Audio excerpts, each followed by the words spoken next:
શ્રી ગણેશાય નમઃ. કૃષ્ણ કનૈયા લાલ કી જય. ભાગવત ભગવાનની જય. સ્કંદ ત્રીજો. તેણે પ્રલયકાળના અંધકારનો નાશ કર્યો. પરમાત્મા પરમ પુરુષે જીવના કર્મને લીધે યા કાળને લીધે જેના ગુણો વિકારી થયા હતા એવી પોતાના પ્રગટપણા સ્થાનરૂપ પ્રકૃતિ વિશે વીર્ય ધારણ કર્યું. એટલે કે પોતાની ચૈતન્ય શક્તિ સ્થાપી, જેથી એ પ્રકૃતિએ પુષ્કળ પ્રકાશિત મહત્ત્વ પેદા કર્યું.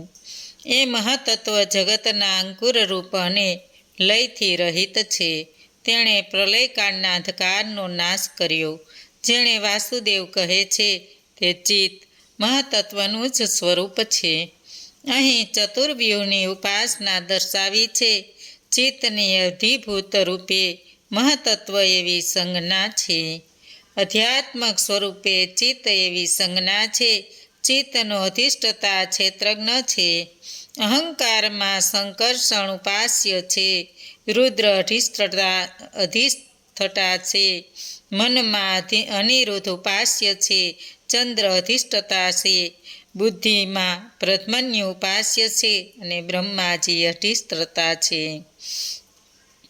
જે રીતે જળનો મૂળ સ્વભાવ એટલે કે પૃથ્વી પહેલાંના જળની મૂળ સ્થિતિ ફીણ તરંગાથી રહિત હોય શાંત, મધુર અને શાંત છે, તે જ રીતે ચિત્તાવસ્થા પણ ભગવાનનું બિંબ ગ્રહણ કરનાર અવિકારી લય તથા વિક્ષેપથી રહિત શાંત હોય છે. આવું ચિત્તનું લક્ષણ છે. ત્યાર પછી ભગવાનની ચૈતન્ય શક્તિથી ઉત્પન્ન થયેલું મહાતત્વ વિકારી થયું. તેમાંથી સત્વ, રજસ, તમસ નામનો 3 પ્રકારનો અહંકાર થયો. જે અહમથી મન, ઇન્દ્રિયો તથા પંચભૂતોની ઉત્પત્તિ થઈ છે. વળી પંચભૂતો, ઇન્દ્રિયો, તેમના દેવો તથા મન, આ સર્વ તન્મય અંધકારનો હજારો મસ્તકોવાળા આદિ અંતરહિત સાક્ષાત સંકર્ષણ પુરુષ પણ કહે છે. અહમ સંકર્ષણ ભગવાન ઉપાસ્ય છે. ઇન્દ્રિયોના દેવો રૂપે કર્તાપણું, ઇન્દ્રિયો રૂપે કરણપણું, પંચમહાભૂતો રૂપે કાર્યપણું, શાંતપણું, ભયંકરપણું તથા મૂઢપણું એ અહંકારનું લક્ષણ છે. એ પૈકી સાત્વિક અહમ વિકાર પામતા તેમાંથી મહાસત્ત તત્વ ઉત્પન્ન થયું. જે મનમાં સંકલ્પ વિકલ્પથી કામનાઓ ઉત્પન્ન થાય છે. વળી જે સર્વ ઇન્દ્રિયોના અધીશ્વર, શરદ ઋતુના શ્યામ પદ્મકલમ સમાન કાળા અને યોગીઓને ક્રમશઃ વંશ કરવા દ્વારા ઇન્દ્રિયોના અધીશ્વર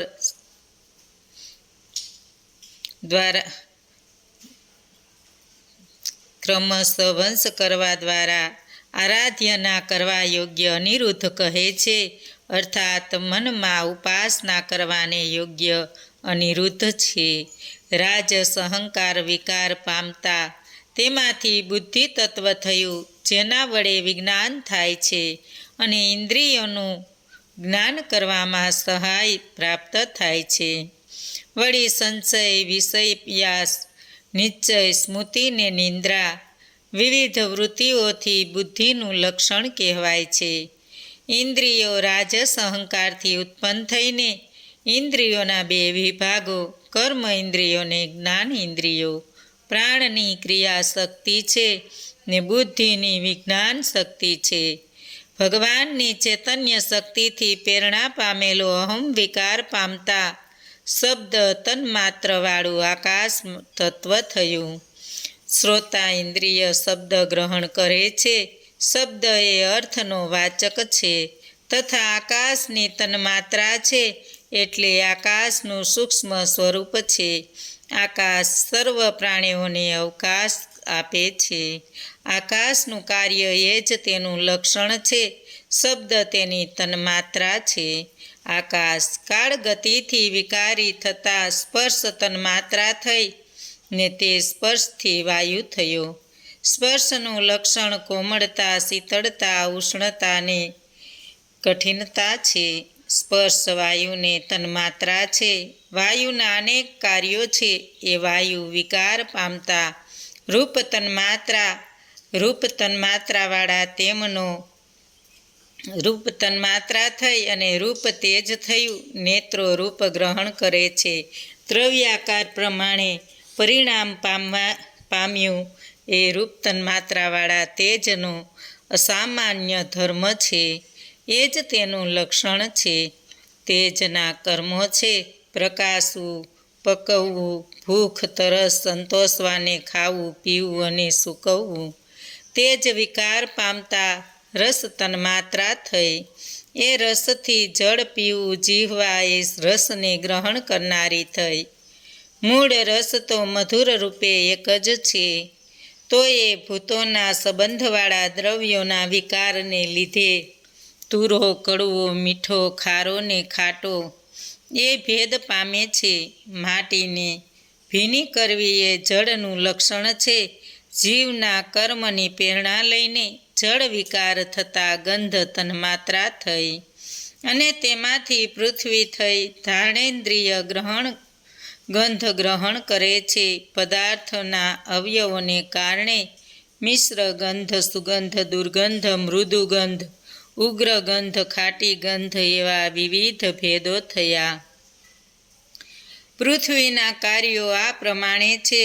પ્રતિમા વગેરે પરબ્રહ્મને સાકાર કરવા જળ આદિથી વિશિષ્ટ રૂપે અન્યનો આશ્રય કર્યા વિના સ્થિતિ કરવી. જળ વગેરે ધારણ કરવા, આકાશ આદિ પદાર્થો માપવા, પ્રાણીઓમાં પુરુષપણું અને સ્ત્રીપણું વગેરે ગુણોને પ્રગટ કરવા વગેરે પૃથ્વીમાં આકાશ આદિ સર્વના શબ્દાદિ ગુણો દેખાય છે. આકાશનો ગુણ શબ્દ આકાશના કાર્યરૂપ વાયુમાં એ જતો હોય. વાયુના શબ્દ તથા સ્પર્શ એ બે ગુણો છે.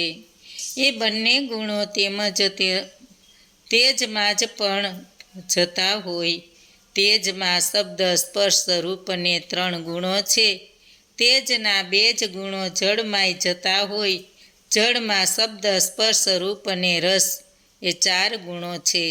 જળના એ 4 ગુણો પૃથ્વીમાં પણ જતા હોવાથી પૃથ્વીના પોતાના ગંધ ગુણ સાથે શબ્દ, સ્પર્શ, રૂપ, રસ અને ગંધ એમ 5 ગુણો છે. આ મહતત્વવાદી સપ્ત ગુણો પ્રથમ તો નોખા હતા. તેથી તે 7 સૃષ્ટિ ઉત્પન્ન કરી શક્યા નહીં. ત્યારે ભગવાને કાળ, કર્મ, અષ્ટદ તથા સત્વ વગેરે ગુણો સહિત તેમાં પ્રવેશતા 7 તત્વો શુદ્ધ થઈને એકબીજા સાથે જોડાતા અચેતન બ્રહ્માંડ થયું. તેથી વિરાટ પુરુષ ઉત્પન્ન થયા.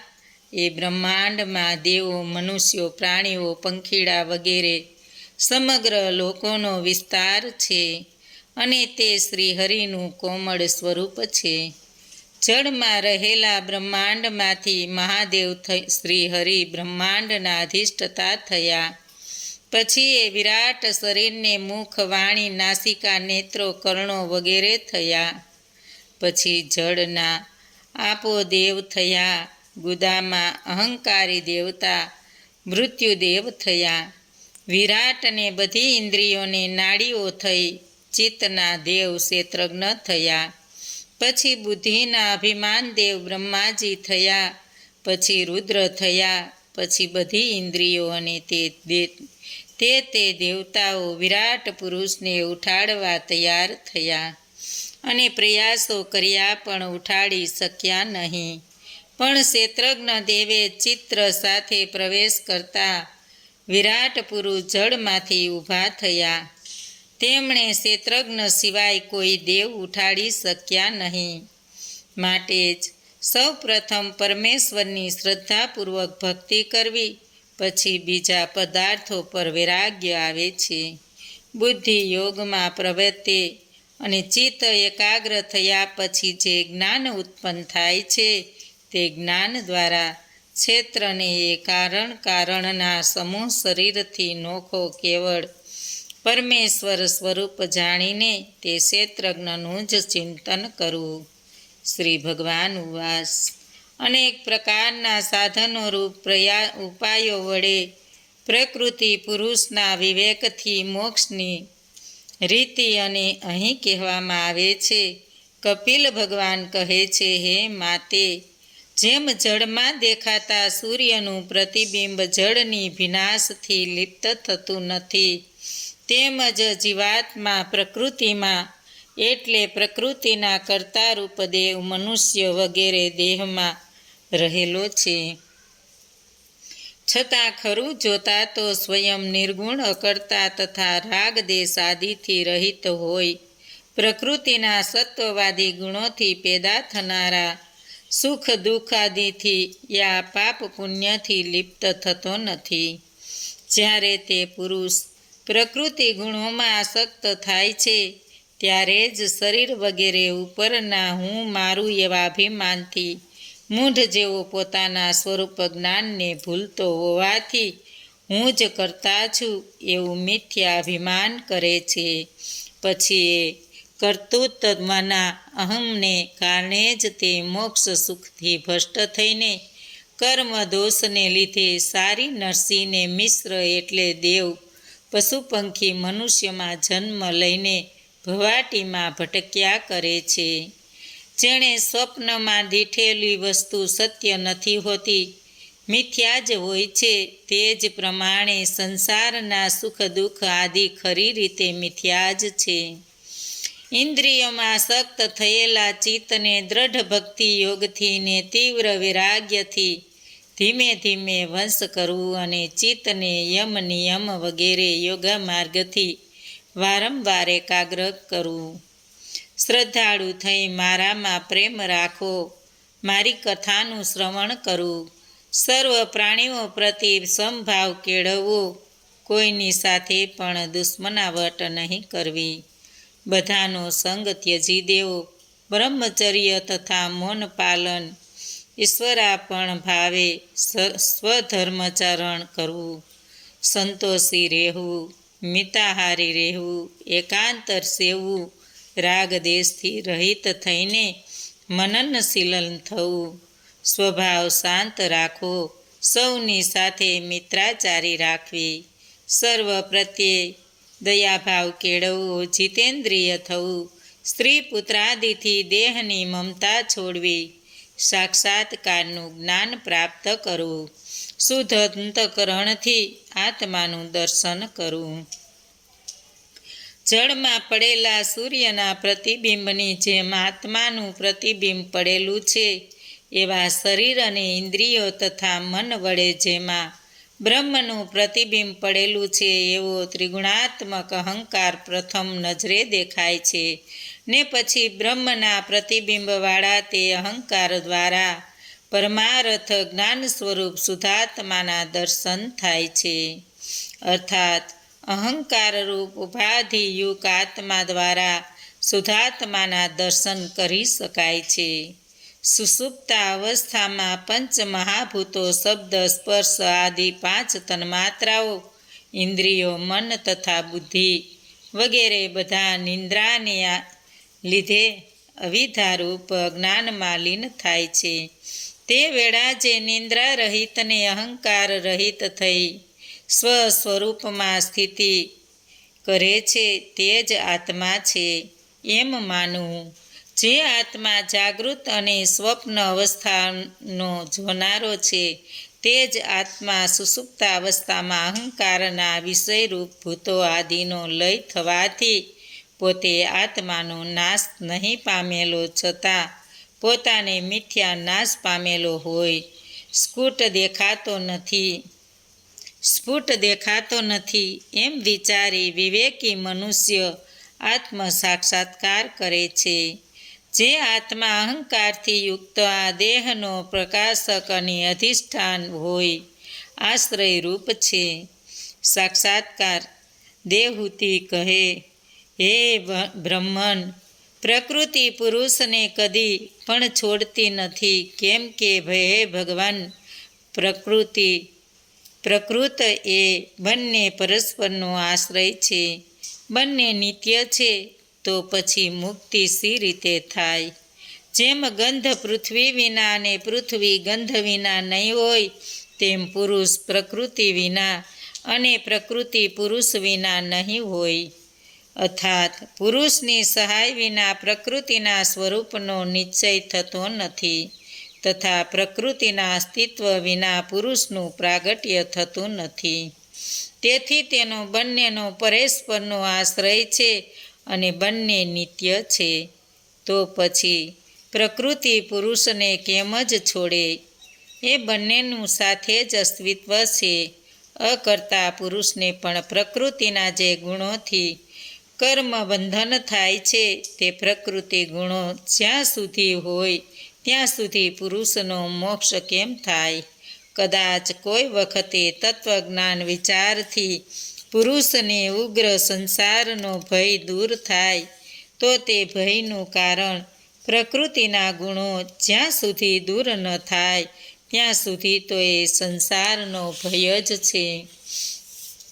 શ્રી કપિલ ભગવાન કહે, નિષ્કામ સ્વધામમાં શરણથી નિર્મળ મનથી દીર્ઘકાળ સુધી ભગવાનની કથાઓ શ્રવણ કરવાથી ગાઢ થયેલી મારી ભક્તિથી પ્રકૃતિ પુરુષનું સત્ય સ્વરૂપ દેખાડનાર જ્ઞાનથી અતિ બળવાન વૈરાગ્યથી વ્રત નિયમ દ્વારા યોગાભ્યાસથી તથા તીવ્ર આત્મધ્યાનથી પુરુષનું પ્રકૃતિ રાત દિવસ બળતી જાય છે. અરણી કાષ્ઠ જેમ બળીને નાશ પામે છે, તેમ જ પ્રકૃતિ પુરુષની પ્રકૃતિ રાત દિવસ બળતી જાય છે, પણ ધીમે ધીમે બળીને નાશ પામે છે. તે જ પ્રમાણે એ પ્રકૃતિ પર ધીમે ધીમે અદૃશ્ય થાય છે. નિંદ્રામાં મનુષ્યને સ્વપ્ન અનેક અનર્થો આપનાર થાય છે, પણ તે જ સ્વપ્ન જાગ્રત અવસ્થામાં આવેલ મનુષ્યને યાદ આવવા છતાં મોહ પમાડતું નથી. તે જ પ્રમાણે પ્રકૃતિ પુરુષના સત્વ તત્વને જાણનાર, તે માટે વિશે મન લગાડનાર આત્મા પુરુષને પણ પ્રકૃતિ કદાપી અનર્થ કરતી નથી. તે જ રીતે જેમ અનેક જન્મો થાય એવા લાંબા સમય પર્યંત કેવળ સ્વરૂપમાં જ રમનાર મુનિ અર્થાત પ્રકૃતિ પુરુષનું વિવેક મનુષ્ય બ્રહ્મલોક પર્યંતના સર્વ પદાર્થો પર વૈરાગ્યવાળો રહીને આત્મચિંતનમાં લીન રહેતો આત્મતત્વનો જ્ઞાતા થાય છે. આત્મતત્વને લીધે તેના મિથ્યા જ્ઞાનરૂપ શંકાઓનો નાશ થાય છે ને પછી તેનું વાસનામય કારણ દેહ ન રહેતા તે ધીર પુરુષ માત્ર મારો જ આશ્રય લઈને જેને પ્રાપ્ત કરીને યોગીઓનું સંસારમાં પુનરાગમન થતું નથી, એવા મારા સ્વરૂપભૂત મંગળમય કૈવલ્ય પદને આ જ જન્મમાં સરળતાથી પ્રાપ્ત કરે છે. હે માતા, એ સિદ્ધ પુરુષનું મન જ્યારે યોગને લીધે વધેલી તથા યોગ વિના અન્ય કારણે પ્રાપ્ત નહીં થનાર અણિમાદી અષ્ટ મહાસિદ્ધિઓ રૂપ માયાઓમાં જ આસક્ત થતું નથી, ત્યારે તે પુરુષને આત્મયંતિક ગતિ મળે છે કે જ્યાં મૃત્યુનો ગર્વ નથી, પણ વિઘ્ન કરનારને આવેલી અણિમાદી મહાસિદ્ધિઓમાં જો તે આસક્ત થાય તો મેં આને કેવો આસક્ત કર્યો એવો ગર્વ મૃત્યુને થાય છે. શ્રી ભગવાન ઉવાસ, ધ્યાનથી શોભિત અષ્ટાંગોને લીધે સઘળી ઉપાધિથી યુક્ત એવા સ્વરૂપ જ્ઞાન અહીં વર્ણવવામાં આવશે. શ્રી ભગવાન કહે, હે માતાશ્રી, હવે આલંબન યોગનું સ્વરૂપ હું તમને કહું છું. જેના આચરણથી ચિત્ત સન્માર્ગે વળે છે, યથાશક્તિ સ્વધર્માચરણ કરવું, પરધર્મને ભયવાહ ગણીને તેનાથી દૂર રહેવું, આત્મજ્ઞાનીઓના ચરણ સેવી તેમની સેવા કરવી, વિષયોથી અળગા રહેવું, મોક્ષ ધર્મ ઉત્તમ હોય તેમાં સક્ત રહેવું, પવિત્ર પદાર્થો મર્યાદામાં જમવી, નિત્ય એકાંત સેવું, સત્ય, અહિંસા, અપરિગ્રહ, પ્રામાણિકતા વગેરેનું પાલન કરવું. હંમેશા સ્વાધ્યાય, ભગવાનનું પૂજન ભક્તિ કરવા, જીતેન્દ્રિય થવું, પરમાત્માની લીલાઓનું ધ્યાન કરવું, મનને આત્મામાં લીન રાખવું, પ્રભુ ભક્તિ અને બુદ્ધિ થકી મનને નીચ માર્ગે જતા રોકવું. પ્રાણાયામ કરવા. પ્રાણાયામ વડે વાત, કફને પિત્ત બાળવા. આમ યોગાભ્યાસથી પોતાનું મન સ્થિર ને નિર્મળ થાય છે. ત્યારે નાસિકાની અણી પર દ્રષ્ટિ સ્થિર રાખવી, પરમાત્માની મૂર્તિનું ધ્યાન ધરવું. કમળ નેત્ર, શ્યામ, શંખ, ચક્ર, ગદા, પદ્મ ધારણ કરનાર શ્રી વત્સ સિંહ, વક્ષ સ્થળમાં ધારણ કરનાર જેમનું દર્શન સુંદર છે, તીર્થ સમૂહ પવિત્ર છે, જેની લીલાઓ નિહાળવા યોગ્ય છે, શિવ છે, એવા ભગવાનનું નિત્ય ધ્યાન ધરવું. ભગવાન ભક્તના અંધકારનો નાશ કરે છે. ભગવાનના સર્વ અંગોનું એક ચિત્તે ધ્યાન ધરવું. ભગવાનની અસીમ કૃપાથી અતિ ઘોર એવા ત્રિતાપ દૂર થાય છે. પછી પ્રેમ રસથી વ્યાપ્ત એવી ભક્તિ વડે મનને પરમેશ્વરમાં જ સ્થાપવું. ભગવાનની મૂર્તિનું અવલંબન લેવું. જેને શ્રી હરિમાં પ્રેમ ભાવ મેળવ્યો છે, જેનું હૃદય ભક્તિથી ભીંજાયેલું છે, એવો સંબંધી યોગનો સાધક પોતાના ચિત્તને ક્રમિક રીતે ભગવાનની મૂર્તિરૂપ ધ્યેય વસ્તુથી છૂટું કરે છે. અર્થાત તેને આપોઆપ સમાધિ અવસ્થા પ્રાપ્ત થાય છે. તેને ફરી ધારણાની જરૂર રહેતી નથી. સંબંધી યોગ સાધનામાં પરમાનંદનો અનુભવ થવાથી તે શબ્દાદિ વિષયોથી વિરક્ત થાય છે. જેમ દીપ જ્યોતમાં તેલ અને દિવેટનો નાશ થતાં તરત જ વિલાઈ જાય છે, તેમ ભક્ત નિર્વાણ પામે છે, બ્રહ્માકાર બને છે. પછી એ જ અવસ્થામાં યોગી ધ્યાતા અને ધ્યેયના વિભાગ રહિત અખંડ આત્માનો સાક્ષાત્કાર કરે છે. પછી ફરીથી સંસાર રહેતો નથી. તે યોગીએ યોગ અભ્યાસથી થયેલી મનની અંતિમ અવિધા રહિત નિવૃત્તિથી સુખ દુઃખ રહિત બ્રહ્મ મહિમામાં સ્થિર થઈ જાય છે. તેને આત્મ સાક્ષાત્કાર થાય છે. ભગવદ્ ભક્ત યોગી બાહ્ય અવિધારૂપી અવસ્થાઓને વિસરી જાય છે. સ્વદેહને કે વસ્ત્રો વગેરેને પણ જાણતો નથી, તો સુખ દુઃખને તો ક્યાંથી જાણે? આત્મ સાક્ષાત્કાર કરનાર જીવન મુક્ત યોગી સ્ત્રી પુત્રાદિ પરમહંસ મમતા કરતો નથી. તેનો આત્મ પંચતત્વોથી જુદો જ રહે છે. અર્થાત દેહાદિ જીવાત્મા અને જીવાત્મામાંથી પરમાત્મા ભિન્ન છે. જ્ઞાની પુરુષે સ્થાવર જંગમ સર્વભૂતોમાં પોતાનો આત્મા એક રૂપે જોવો. પોતાના આત્મા વિશે સ્થાવર જંગમ સર્વભૂતોને એક રૂપે જોવા. આત્મ સ્વયં તો એક જ છે, તો એ શરીર વિશે રહીને દેહના નોખા ગુણોને લીધે વિવિધ સ્વરૂપે દેખાય છે. ભગવાનની શક્તિરૂપ પ્રકૃતિ સર્વના કારણરૂપને કાર્યરૂપ છે.